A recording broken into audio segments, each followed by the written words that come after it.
Supreme court में यह राजद्रोह का मामला चल रहा है, इस पर सुनवाई हो रही है, रिटन सबमिशन दे दिए गए हैं, कल एक हलफनामा भी दाखिल होगा। हालांकि उसकी शुरुआती कड़ी पेश कर दी है सरकार ने, तो सरकार कह रही है कानून जरूरी है। कानून तो जरूरी है, लेकिन इस रिटन सबमिशन में भी यह मान रही है कि बेजा इस्तेमाल हो रहा है, पर इलाज इस बात में है कि बेजा इस्तेमाल ना हो।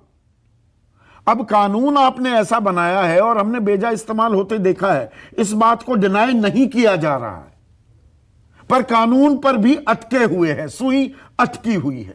थोड़ा इसे समझाइए, और कानून क्या क्या और दलीलें दी गई, थोड़ा उसके बारे में बताइए। संदीप, सबसे बड़ी बात यह कि सरकार को अपना स्टैंड क्लियर करने में 9 महीने का समय लगा।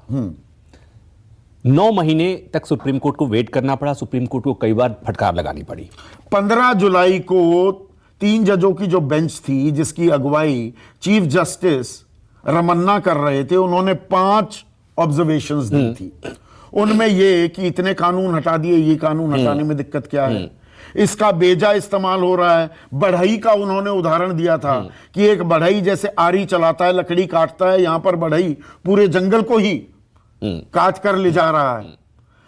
अगर इंग्लैंड ने यह कानून हटा दिया तो हमें ऐसी क्या जरूरत है कि ये कानून हम लगातार चलाए जा रहे हैं?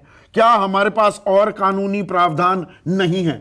ये चीफ जस्टिस रमन्ना की ऑब्जर्वेशन, और उसमें उसी ऑब्जर्वेशन में यह भी था कि ये सरकार तमाम कानूनों को हटा रही है, तो इस कानून को रखने की क्या जरूरत है। लेकिन संदीप, सरकार ने जो बात कही है उसका बैकग्राउंड भी थोड़ा समझना होगा कि पिछली सुनवाई में अटॉर्नी जनरल ने, जब अटॉर्नी जनरल की कैपेसिटी से सुप्रीम कोर्ट के सामने जो राय दी, सुप्रीम कोर्ट ने उनसे राय मांगी थी कि आप अपनी राय दीजिए, और अटॉर्नी जनरल को यह अधिकार होता है, वो पार्लियामेंट को भी संबोधित करते हैं और सुप्रीम कोर्ट के जजों को भी जरूरत के हिसाब से राय देते हैं। तो उन्होंने जो बात कही थी, पर उस वक्त उन्होंने एक वकील की हैसियत से, अटॉर्नी जनरल की हैसियत से उन्होंने अपनी राय रखी, पर वो सरकार को रिप्रेजेंट नहीं कर रहे थे। यहाँ ये फर्क था। तो मैं उसे कहूंगा कि एक वकील की हैसियत से वो सबसे बड़े विधि अधिकारी संवैधानिक पद के हिसाब से वो दे रहे थे। उन्होंने कहा कि कानून तो ठीक है, लेकिन कानून का बेजा इस्तेमाल हो रहा है, और कानून का बेजा इस्तेमाल में वो जिक्र आया था वही कि हनुमान चालीसा पढ़ने के को लेकर भी वो किया जा रहा है। तो जब देश का सबसे बड़ा विधि अधिकारी कोर्ट के सामने कह दे, तो सरकार को तो मानना ही था कि बेजा इस्तेमाल हो रहा है। और इसलिए इसमें जो रिटन सबमिशन सरकार का जो जवाब है, लिखित जवाब है, उसमें सरकार ने माना है कि इसका बेजा इस्तेमाल तो हो रहा है, लेकिन बेजा इस्तेमाल होने से ही किसी कानून को रद्द नहीं किया जा सकता। महत्वपूर्ण यह है कि सुप्रीम कोर्ट में केंद्र सरकार की जो दलील है वो ये है कि 1962 में जो केदारनाथ सिंह मामले में जो सुप्रीम कोर्ट का फैसला था, कि उसमें कोर्ट ने कह दिया था कि यह कानून सही है, कानून को अपहेल्ड किया था।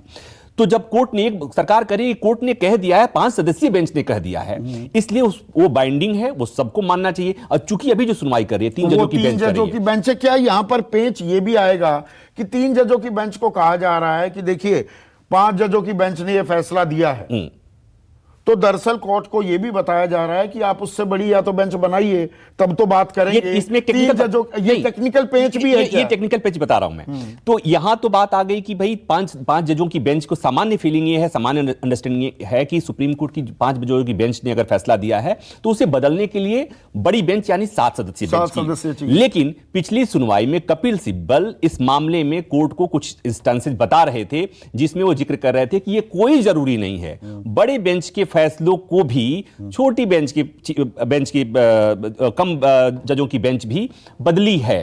तो ये जो अगली सुनवाई होने वाली है, जो 10 तारीख को सुनवाई होनी है, वो इसी पर सुनवाई होगी कि क्या यही बेंच इसे सुनवाई कर लेगी, या केदारनाथ मामले को, जजमेंट को रिविजिट करने के लिए बड़ी बेंच की जरूरत है। लेकिन कपिल सिब्बल के आर्गुमेंट जो उस दिन थे, वो कई इंस्टेंसेस बता रहे थे जहां पर कि छोटी बेंच भी इस मामले में सुनवाई कर सकती है। लेकिन केंद्र सरकार ने उसे डिफेंड किया है कि पहली बात तो ये कि केदारनाथ सिंह मामले में सुप्रीम कोर्ट का जो फैसला है वो बाइंडिंग है, दूसरी बात ये कि ये रिविजिट करने की जरूरत नहीं है, और तीसरी ये कि 5 बेंच की फैसले पर 3 सदस्य। पर गंगा में बहुत पानी बह गया है ना 1962 के बाद।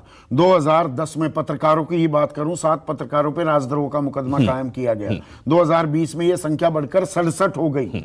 65% का इजाफा हुआ है 2014 के बाद। जो ये न्यू इंडिया हम बात कर रहे हैं, और मैं सिर्फ केंद्र सरकार की बात नहीं कर रहा हूं, राज्य सरकारों में भी अब एक शगल हो गया है कि किसी को आपका लेख पसंद नहीं, आपकी टिप्पणी पसंद नहीं, आपकी बात पसंद नहीं, तो लगा दो तो इसमें राजद्रोह का मुकदमा। इसमें एक बात और आई, सुनवाई के दौरान ही एक बात आई थी कि डिफरेंशिएट करना पड़ेगा कि राज्य के खिलाफ देश की आलोचना सेडिशन में आएगा या सरकार के खिलाफ सेडिशन में आएगा मामला। यहां तो सरकारों के खिलाफ, अब यहां तो सरकार सरकार फर्क नहीं हो रहा है और इसे करने की जरूरत है और इसीलिए केदारनाथ जजमेंट को रिविजिट करने की जरूरत है, पुनर्विचार करने की। नमस्कार, मैं हूं मानक गुप्ता। अगर आपको हमारा ये वीडियो पसंद आया हो तो इसे लाइक और शेयर जरूर करें और हां, हमें सब्सक्राइब और फॉलो करना ना भूलें ताकि आप देश और दुनिया की कोई खबर मिस ना करें। तो जुड़े रहिए हमारे साथ और देखते रहिए News 24।